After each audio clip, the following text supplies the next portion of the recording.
Meghan Grace, welcome to the conversation today. Thanks, John. Thanks for having me. I'm excited to be here. It's a real pleasure to be with you. You're joining us from Denmark. I'm south of Salt Lake City hmm in Utah. Today, we're going to be talking about leading with generational differences in the workforce. With people living longer, we're now seeing, upwards of 5 generations in the workforce all at one time. And it's always been a challenge to lead with multiple generations in the workforce. But now, leaders, if you talk to any leader, they're going to list off a whole bunch of different things that they're dealing with, but generational differences is always going to be towards the top of some of the hmm challenges that they're facing. How do you deal with, these young Gen Z workers juxtaposed to, baby boomers, or even some silent generation folks still working, in the workforce, and everything in between. And there are hmm huge differences. There are huge cultural differences, mindset differences. And I do want to couch this within kind of the introductory statement that obviously anytime we're talking about generational cohorts, we're making large generalizations, and obviously not everyone is the same within a generational cohort. There are individual hmm differences. People have their, within a cohort of any size, there's going to be individuals that have their own, desires and needs and attitudes and whatever, but we're talking in kind of broad swaths here, generalities. But yeah, I mean, generally speaking, there are some pretty big differences across some of these different age cohorts, and it becomes a challenge when you're trying hmm to lead. And so we're going to Absolutely. unpack this. We're going to explore this together. As we get started, I wanted to share Megan's bio with everybody. Dr. Meghan Grace is a leading generational expert whose research on Gen Z spans the last decade and has helped companies, universities, and associations understand generations to work better together. In speaking with groups around the world, Meghan prioritizes understanding the human experience while providing data-informed insights about generations. Guided by multiple studies, Dr. Grace helps connect the dots between getting to know a generation and knowing what makes them tick. She is the host of the podcast Gen Z and has co authored 3 books on Generation Z, with a new book on generations in the workplace coming soon, or it may have already come out. When she hmm isn't researching, speaking, writing, or podcasting about generations, she co leads the Institute for Generational Research and Education. Just such a wonderful um, resource to be sitting down with today. Such a pleasure. Megan, anything you would like to highlight by way of your background, personal context before we dive on in? I don't think so. I mean, you covered it a lot. I think Gen Z got me into this, but a little bit of it comes from being a millennial and having a lot of people tell millennials how we are and never really asking what we are.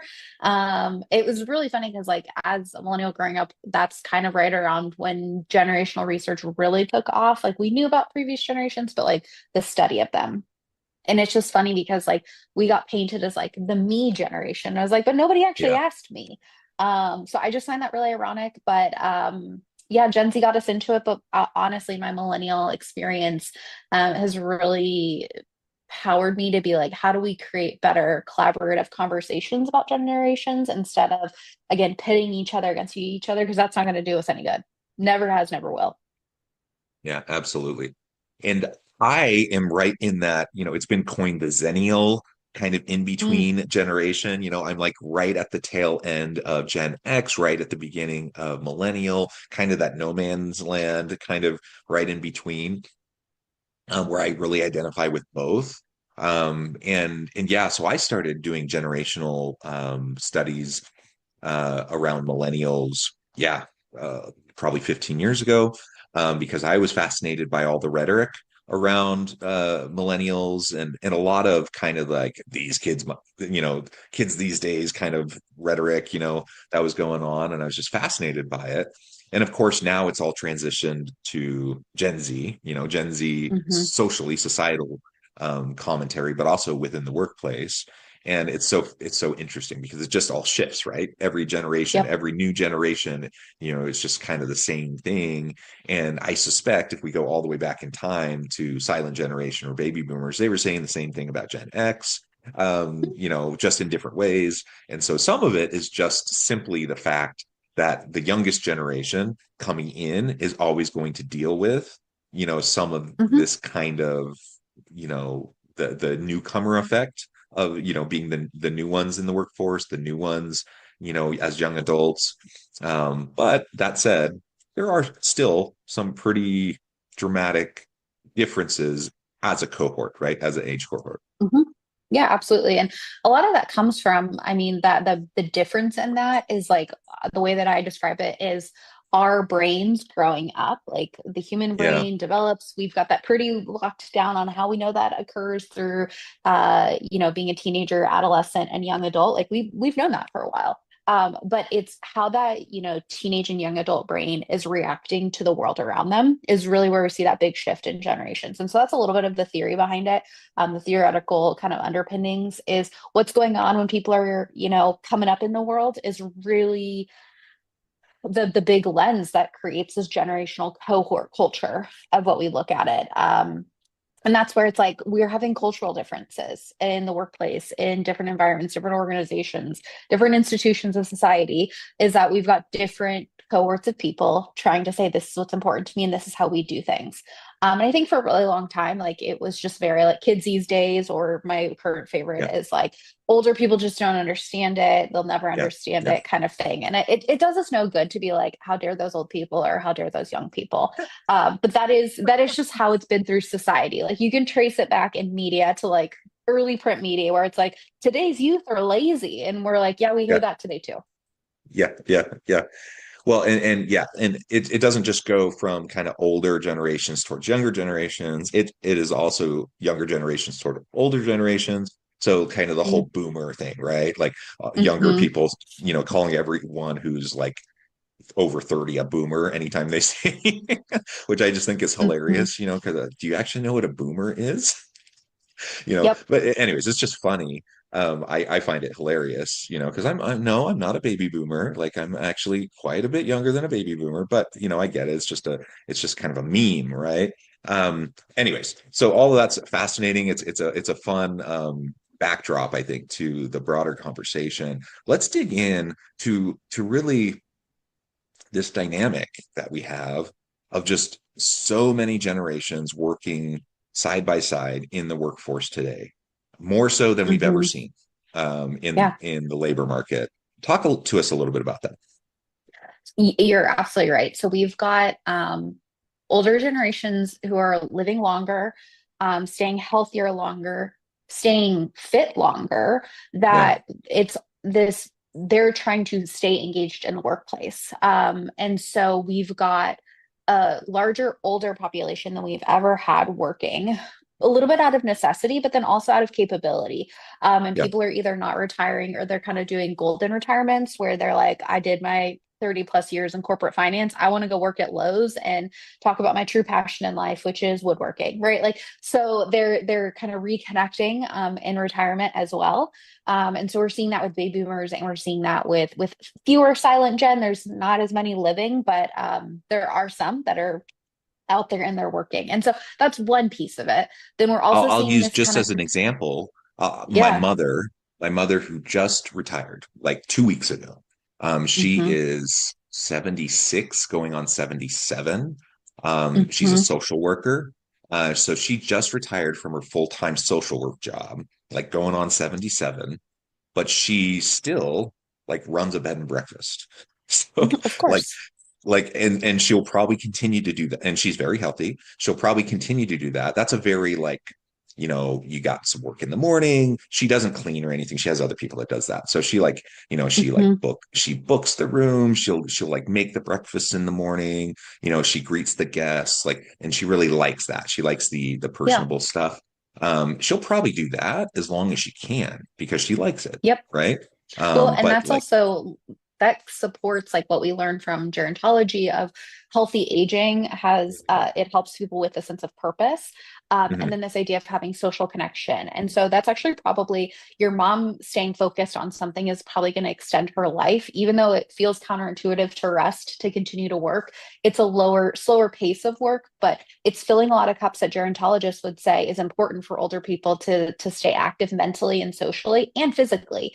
Mhm. in extending life. And so I'm not surprised. I think we're going to continue to see even much older baby boomers continuing to work as long as they can. And there's a financial piece of that too. They kind of got a late start on retirement savings.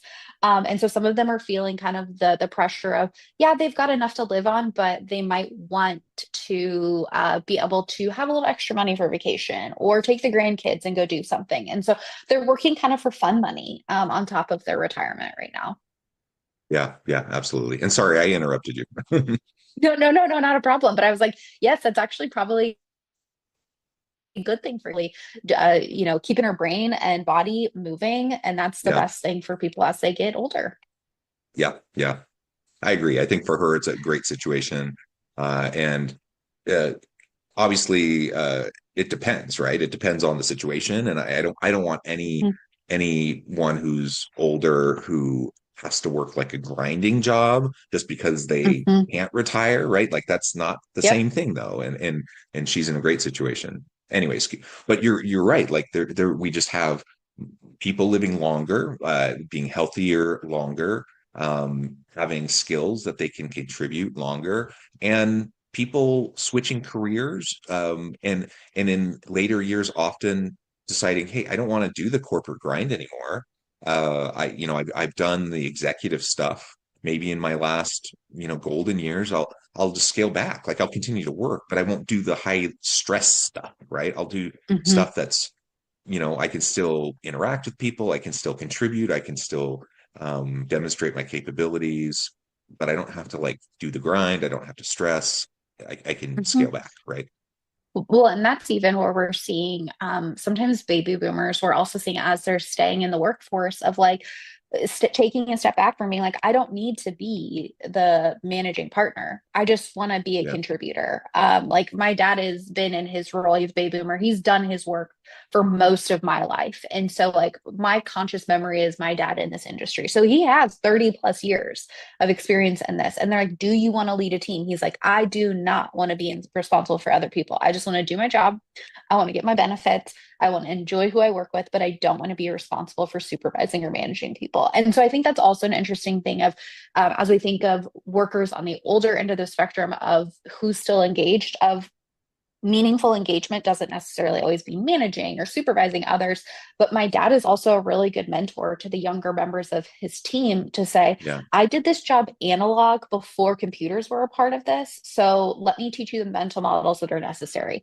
And I think that that's just kind of reconfiguring the way that we think about leading older generations, especially millennials and Gen Xers who might be leading up for baby boomers or older team members. The other piece of your original question, before we talked about your lovely mother and her B&B, is that we're also seeing younger generation coming in.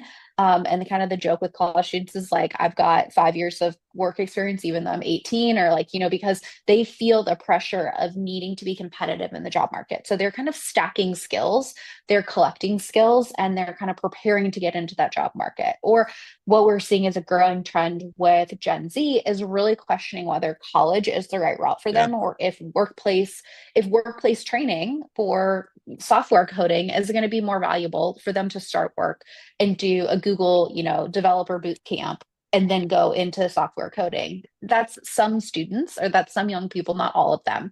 Um, and I think really the crunch that we're seeing right now, especially around millennials being a huge generation, the way that I kind of talk about what's going on with millennials is a lot of them are approaching, if they're not already in middle management, being in that space of if they're not in the executive ranks, but they're getting to that point where they are leading teams and really starting to take leaps in advancing their career.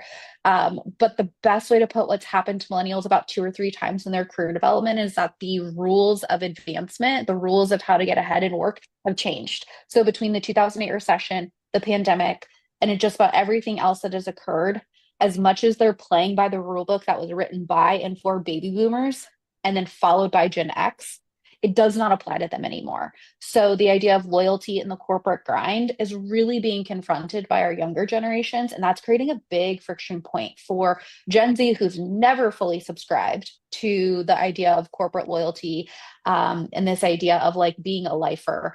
And then this idea that millennials felt like they have burned out, doing what they can to get ahead, to not get the reward, the compensation, or the advancement that they were kind of promised. So they were like, what? The rules don't apply to us anymore. And now we're not getting the things that we were told we were supposed to get. And so there's Yeah. three really distinct big factors at play. And then we can't leave out Gen X, who's sitting in this really kind of middle age, but not middle child, but they are the sandwich generation right now where they're caregiving on both ends. So they're caregiving to older and aging parents and then growing families, a lot of them. And so they're managing mortgage and college payment, supporting elder care and their younger children. And so their kind of place in work is I kind of feel like they're quietly hustling because they have a lot of demands on them right now that are outside of work, but they're still managed to keep all the balls in the air. And so it's a really interesting time to be leading teams right now, to say it gently. So yeah, so much there. So as a leader, regardless of what age cohort you happen to be in, as a leader, and obviously that's going to impact things, but let's just take that out of it. And let's just say that doesn't matter for a second. And it really does, but let's just say it doesn't. How do you start to go about leading, a diverse team, a multi-generational team where the needs, the desires, the wants, the career aspirations, like all these things are different across this diverse group of Mhm. different age group of individuals on your team? Absolutely. So, what we talk about in our most recent book, Generations in the World of Work, is our breakdown of the four predominant generations in the workplace right now. And in that, we actually conducted a study and we are able to pull in insights directly from, cohorts of each of these generations. And we started to frame it in where are we alike regardless of generation. That should be the foundation, almost like the Yeah. checklist that you go through of like, are these things present? Okay, then I'm just supporting this human regardless of their age and life stage. If they're not, then maybe we need to go back to the basics or go back to the foundation. And then if we're still having a problem, it's kind of pivoting and saying this might be a generational thing, whether it's life stage or truly generational lens. And so, like a good example of that is, motivations for work and why people want to do their jobs. Regardless of industry and life age, our universal motivations to work is to feel a sense of purpose, to Yeah. make some money, because there's nothing wrong with that, and to feel like we are using our skills, like we're contributing something. And this idea of meaningful work is different for every person. But going through that of like, am I compensating my employees well? Yes or no? Do they have a sense of purpose? Yes or no? A lot of times we do a really bad job as leaders explaining the purpose of things. We just assume people understand it. And we do not explain the why. We do not explain the purpose. We do not explain the vision. We just sort of like go do your job. And so people get really disconnected from their work. And so that's one that I think it's like go back to the basics, explaining the purpose of things. And then the other piece of it is, are people able to actually use a skill? And if you can't see that they're using that skill, there's a good chance that they're feeling like they're not being utilized to the fullest degree. So that's like the people across the board kind of mindset. And then I would say go into what are some of the generationally specific things that are going to matter to people at work. So um, our book goes into a lot of detail, but sometimes it's understanding the life stage that a person is at has a really big influence on their motivation to show up at work in the way that they do. So again, baby boomers might not want to lead an entire team, but they would love to mentor an up and comer to share that knowledge. Gen Xers are motivated by the idea of having flexibility and autonomy because they have the life experience, but they have life going on outside of work. So you can trust them to get their job done. Millennials are still desiring that ability to advance in their career and have that legitimacy and not prove their worth, but show that they've got it. And so they might be motivated for the opportunity to take on more leadership. And then Gen Zers are really motivated right now to collect new skills and build their portfolio. And so when I think about how leaders have to operate in this, it's what we call toggle leadership. But the idea that I can look at this person and say, are these basic human needs met for why people like to work? And then what could they potentially be going through in a life stage perspective that I can help support them through that in the workplace? Supervisors and managers don't have to be the be all and the end all for solving every single problem for every single employee, but just being a good human and checking in with that person to say, hey, what's going on in your world that doesn't have anything to do with work or that does have to do with work that I can help you navigate in a more approachable manner. I like that idea of toggle leadership. Um, that's a phrase that encapsulates the this challenge, I think, in a way that I haven't heard before. Um, sometimes we talk about like code switching, or we talk about, different ways that we kind of reframe or communicate differently, depending on audience or depending on, the person that we're sitting in front of. Um, I think this toggle idea is another way of framing that up, and I really like it. The bottom line is you got to know your people. You got to Mm-hmm, understand that everyone's going to be different. And even, the little caveat I gave at the very beginning of our conversation today, even within age cohorts, obviously people are going to be different. And so you can't assume that just because someone is a Gen Z or a millennial or a Gen X or a baby boomer, that they're going to necessarily going to be like every other baby boomer or every other Gen X or whatever. Like people are different. Maybe someone has, a family and a new baby, and maybe someone else, whatever. Like everyone's different. So the bottom line is you just need to know your people. You need to be able to sit down with them, and you need to be able to switch between the needs of each individual on your team. mm-hmm, Now, I think the other piece to this is it's getting harder and harder, I think, to do that because teams are getting larger and larger. I mm-hmm, was reading a study recently, in part due to AI, increased automation, and the technological disruption.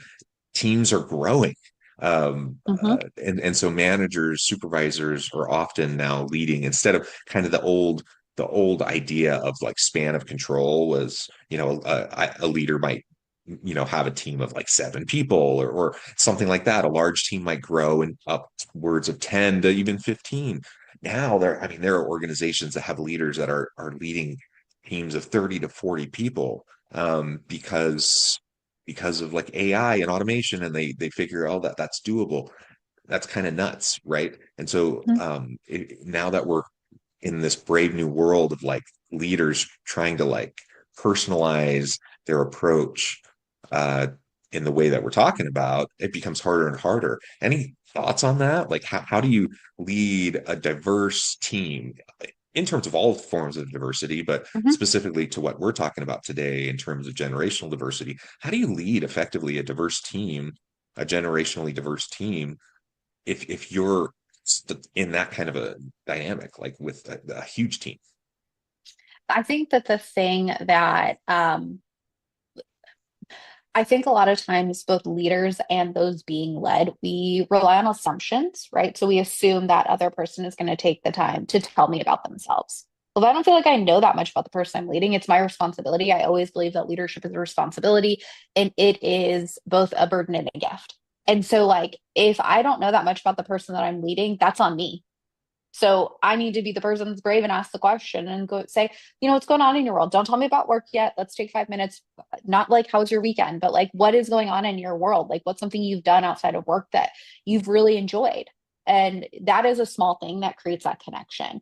I used to work at a place where one of our mantras was like, relationships drive results. And so, one way or the other, if you don't have good relationships, you're probably going to get bad results. If you have great relationships, I mean, the maths.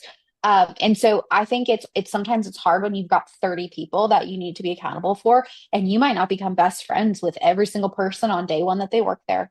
But it's keeping a pulse. And if you've got your roster of your team going through and be like, I know 3 things about that person that I can build that connection with that person. Or I think about like some of the best relational leaders that in our society are school teachers. They manage 30 people all the time, all day, every day, That's a good point. day in and day out for 8 hours a day. And Yeah. they find ways to learn about their students. A lot of times it's doing an about me project. And that sounds so rudimentary, but that could take 15 minutes in an all hands meeting to be like, I want you to create a mood board of what's going on in your life. Like that might be a little touchy feely for some people, but you can learn a lot about someone in the way that they creatively express. And so I encourage people to be like, okay, who's doing, leaders can oftentimes, we can find inspiration when we look to other industries. So like I always look to people like teachers and doctors who are sometimes nurses who are complete public servants and give so much and manage so much in high stress situations and say, well, what are they doing that like I can emulate in my work? And so I believe that our school teachers do a really good job of learning and leading 30 plus people on a daily basis towards really difficult things. So emulate your favorite teacher, I guess. That's what I would say. Yeah, It's a good one. that is a really great example. Great point. Megan, this has just been a great conversation. I know at the time I'm going to need to let you go here in a minute, but before we wrap things up for today, I just wanted to give you a chance to share with the audience how they can connect with you, find out more about your work, where they can find your books, and then give us a final word for today. Yeah, absolutely. So thank you for having me. Best place to, if you're really enjoying this idea of like, how do I lead four different generations in my workplace?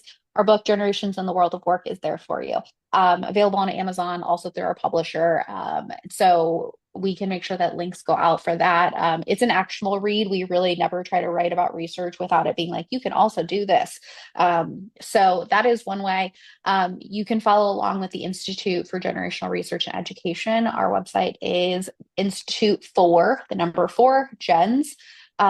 .org. And then if you want to connect with me, I'm available on LinkedIn. I love connecting on LinkedIn. It's one of my favorite places to connect with people and continue to share about that kind of stuff. So easy to find, I think, if you spell my name right on the internet. Wonderful. Thank you so much, Megan. It's been a real pleasure. I encourage the audience to reach out, to get connected, find out more about what Megan can do for you. Check out the books. And as always, I hope everyone can stay healthy and safe. They can find meaning and purpose at work each and every day. And I hope you all have a great week.